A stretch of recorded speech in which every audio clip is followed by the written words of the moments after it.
Removing the battery from the portable battery-powered electrostatic sprayer is easy. Simply remove all of the screws from the bottom plate.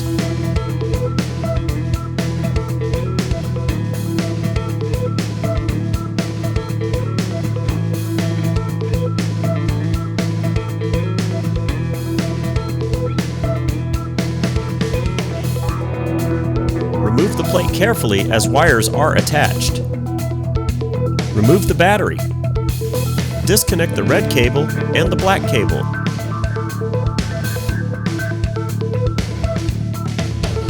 Reconnect the red cable to the positive terminal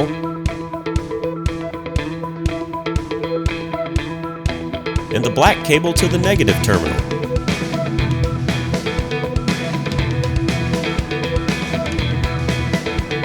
Reinsert the plate and insert the screws.